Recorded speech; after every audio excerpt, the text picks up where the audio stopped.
চাওক কিভা অসম তথা উত্তৰ পূবৰ বিশেষকৈ জল পৰিবহণৰ ক্ষেত্ৰত আজিৰ দিনটো এটা অতি গুৰুত্বপূৰ্ণ দিন হিচাপে বিবেচিত হ'ব। এই কাৰণেই কাৰণ অসমকে ধৰি উত্তৰ পূবৰ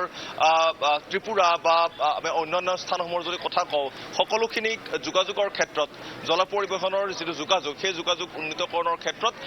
সৰ্বানন্দ সোণোৱালে যেতিয়াৰ পৰা দায়িত্ব গ্ৰহণ কৰিছে, বিভিন্ন ধৰণৰ প্ৰচেষ্টা তেওঁ হাতত লৈছে, আঁচনি বহু মুকলি কৰিছে। আৰু আজি আন এটা এনেকুৱা গুৰুত্বপূৰ্ণ দিন, যিটো দিনত তেখেতে প্ৰায় 254 কোটিৰো অধিক টকাৰ যি প্ৰকল্প, সেই প্ৰকল্প মুকলি কৰিব। কিছু কিছু প্ৰকল্পৰ কথা তেওঁ আজি ঘোষণা কৰিব এই অনুষ্ঠানতে। আৰু ইতিমধ্যে আমি দেখুৱাম যে পাণ্ডু পৰ্টত এই অনুষ্ঠানৰ আয়োজন কৰা হৈছে আৰু ইতিমধ্যে মঞ্চ সাজু হৈছে। কিছু সময়ৰ পিছতেই কেন্দ্ৰীয় মন্ত্ৰী সৰ্বানন্দ সোণোৱাল আহি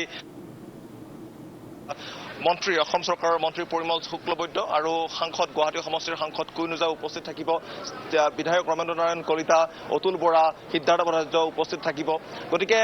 এটা অতি দীঘলীয়া কাৰ্যসূচী, আৰু এই কাৰ্যসূচী একেলগে আপুনি ইতিমধ্যে কৈছে যে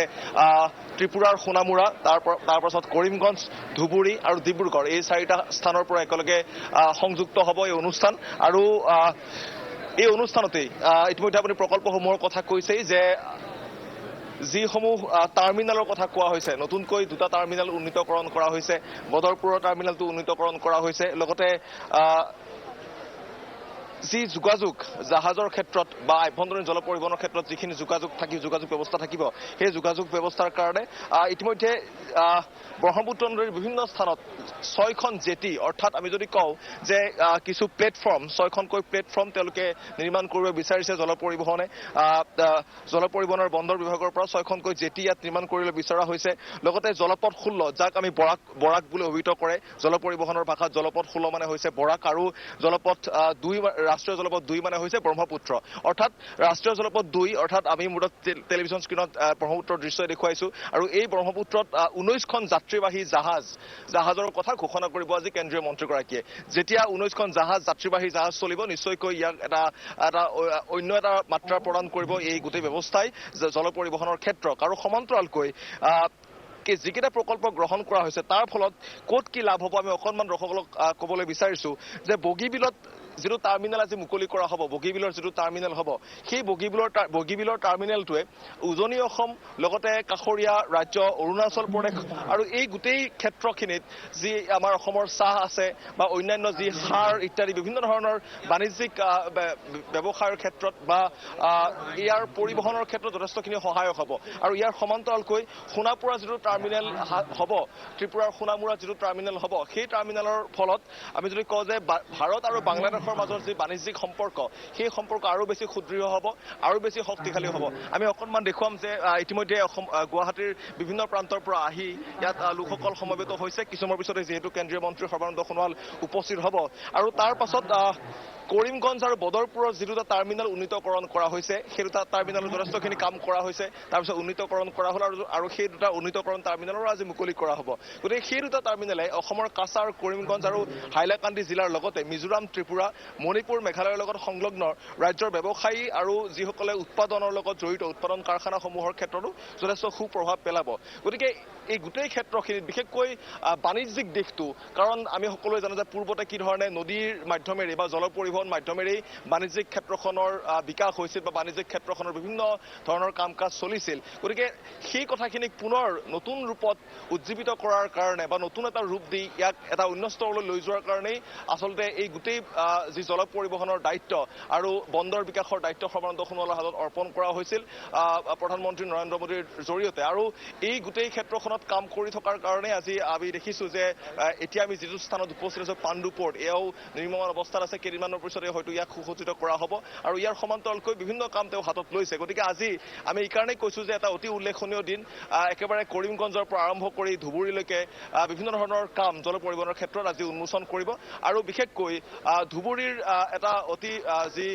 ব্যয়বহুলভাৱে এটা প্ৰকল্প হাতত লোৱা হৈছে যে যিটো কাষ্টম অফিচ থাকিব, তাৰো তেওঁলোকে আজি ইয়াত শিলান্যাস কৰিব। আৰু আমি অকণমান দেখুৱাম যিসকল লোক উপস্থিত হৈছে আহি ইতিমধ্যে সাজু হৈছে অনুষ্ঠানৰ কাৰণে, তেওঁলোক সাজু হৈছে ইতিমধ্যে। আৰু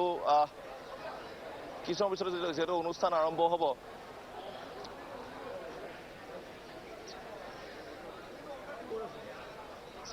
প্লিজ মই অকণমান জানিব বিচাৰিছোঁ আজি এটা অতি গুৰুত্বপূৰ্ণ দিন আমাৰ গোটেই অসমৰ কাৰণে বিশেষকৈ ত্ৰিপুৰাৰ পৰা আৰম্ভ কৰি আমি জোখত ধুবুৰীলৈকে বিভিন্ন ক্ষেত্ৰত বহুকেইটা কাম হাতত লোৱা হৈছে বহু পৰিকল্পনা আছে গতিকে এই কামখিনিয়ে কেনেকৈ লাভান্বিত কৰিব উত্তৰ পূবক আজি গোটেই উত্তৰ পূবৰ কাৰণে আৰু আমাৰ অসমৰ কাৰণে এটা মহান দিন আজি আমাৰ মাননীয় কেন্দ্ৰীয় মন্ত্ৰী সৰ্বানন্দ সোণোৱাল ডাঙৰীয়াই কিছুমান IWT ৰিলেটেড প্ৰকল্পটো আজি উদ্বোধনী কৰিব গতিকে আমি অসম চৰকাৰৰ তৰফৰ পৰা গোটেই সহযোগ ইয়াত জনাম আৰু যিখিনি কাম আমি কেন্দ্ৰ চৰকাৰৰ লগত কৰিব লাগে আমাৰ IWT চেক্টৰৰ ইম্প্ৰুভমেণ্টৰ কাৰণে সেইখিনি আমি কৰিম তাৰ কাৰণে আমাৰ মানুহখিনি আমাৰ যাত্ৰীসকলে যথেষ্ট সুবিধা পাব আমাৰ কিছুমান টাৰ্মিনেল কিছুমান জেটি স্লিপৱে নতুন ভেছেল আৰু আটাইতকৈ গুৰুত্বপূৰ্ণ কথা যে আজি দুখন ইলেক্ট্ৰিক কেটামাৰান ভেছেলো আমাক ভাৰত চৰকাৰে দিব গতিকে তাৰ কাৰণে মই কেন্দ্ৰ চৰকাৰক আৰু আমাৰ মাননীয় কেন্দ্ৰীয়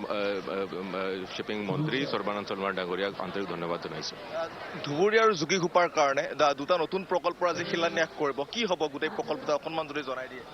যোগীঘোপা তেনেই আমাৰ এই মাল্টি মডেল লজিষ্টিক পাৰ্কৰ কাম চলি আছে য'ৰ পৰা আমাৰ এক্সপৰ্টটো থ্ৰু ৱাটাৰৱেজ যথেষ্ট বাঢ়িব আৰু ধুবুৰী আপোনালোকে জানে যে ইণ্ডিয়ান ৱাটাৰৱেজৰ ক্ষেত্ৰত এটা গুৰুত্বপূৰ্ণ স্থল গতিকে দুটাৰ ইম্প্ৰুভমেণ্টৰ দৰকাৰ আছিলে লগতে গুৱাহাটীৰো বহুত কাম চলি আছে গতিকে আগন্তুক দিনত আমাৰ IWT চেক্টৰত আমি বহুতখিনি ইম্প্ৰুভমেণ্ট দেখা পাম এইটো মোৰ আশা ইণ্ডিয়ান ৱাটাৰ চেক্টৰত যথেষ্টখিনি কাম হ'ব বুলি তেখেতে ইতিমধ্যে মন্তব্য প্ৰকাশ কৰিছে আৰু আমি যদি চাওঁ তেনেহ'লে আমি পূৰ্বতেও কৈছোঁ যে বহুকেইটা প্ৰকল্প আজি 254 কোটিৰো অধিক টকাৰ ব্যয় সাপেক্ষে এই প্ৰকল্পসমূহ মুকলি কৰা হ'ব গতিকে কিছু সময়ৰ পাছতে কেন্দ্ৰীয় মন্ত্ৰীগৰাকী উপস্থিত হ'ব আৰু তাৰ সমান্তৰালকৈ অনুষ্ঠান আৰম্ভ হ'ব একেলগে 4টাকৈ স্থানত ত্ৰিপুৰাৰ সোণামুৰা তাৰ সমান্তৰালকৈ ডিব্ৰুগড় কৰিমগঞ্জ আৰু ধুবুৰী এই 4টা স্থানতেই বহু লোক অপেক্ষাৰত হৈ আছে তেওঁলোক অনুষ্ঠানত ইতিমধ্যে অংশগ্ৰহণ কৰিছে বহু লোকে আহি বহু অপেক্ষাৰত হৈ আছে যে কি ধৰণে আচলতে এই ঠাইসমূহৰ য'ত নদীয়ে যথেষ্টখিনি কানেক্টিভিটি বঢ়োৱাৰ বা য'ত জলপথে যথেষ্টখিনি উন্নয়ন সাধনৰ তাত স্থল আছিলে গতিকে সেই গোটেই যিটো জল পৰিবহণৰ ব্যৱস্থা সেই ব্যৱস্থাটোৰ যিটো এডভান্টেজ সেই এডভান্টেজ গ্ৰহণ কৰি কেনেকৈ ইয়াক উন্নীত কৰিব লাগে সেই কথাবিলাক ইতিমধ্যে পৰ্যালোচনা হৈছে আৰু আজিৰ যিখিনি প্ৰকল্প মুকলি হ'ব ইয়াৰ পাছত এই প্ৰকল্পখিনিৰে যি ধৰণে বাণিজ্যিক ক্ষেত্ৰখন লাভান্বিত হ'ব বুলি আশা কৰা হৈছে বা কি ধৰণে কাম আগবঢ়ে নিশ্চয়কৈ তাৰ কাৰণেও অপেক্ষাৰত হৈ আছে তাৰ সেই অঞ্চলসমূহৰ স্থানীয় লোকসকলৰ যথেষ্ট আশাবাদীসকলে যে ইয়ে আজিৰ যিখিনি প্ৰকল্প হ'ব এই প্ৰকল্পখিনিয়ে অসমৰ লগতে উত্তৰ পূবৰ যিখিনি জল পৰিবহণৰ ক্ষেত্ৰই হওক বা গোটেই বাণিজ্যিক ক্ষেত্ৰখিনি যিখিনি জল পৰিবহণৰ সৈতে পোনপটীয়াকৈ জড়িত হৈ আছে তাৰ ক্ষেত্ৰত যথেষ্টখিনি গুৰুত্বপূৰ্ণ ভূমিকা গ্ৰহণ কৰিব আৰু এই কাৰণে হয়তো আজিৰ দিনটো এটা উল্লেখনীয় দিন বুলি ধৰা হৈছে ইভা হয় আৰিছে আপুনি কোৱাৰ দৰে আচলতে বহুকেইটা কাৰণত আজিৰ দিনটো উল্লেখনীয় যেহেতু আমি পৰৱৰ্তী সময়ত আপোনাৰ কাষলৈ পুনৰ যাম আৰু এই মুহূৰ্তত আমি আপোনাক ধন্যবাদ জনাইছোঁ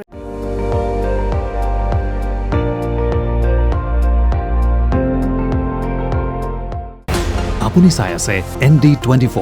সৰ্বশ্ৰেষ্ঠ নহয় সৰ্বোত্তমৰ দৌৰ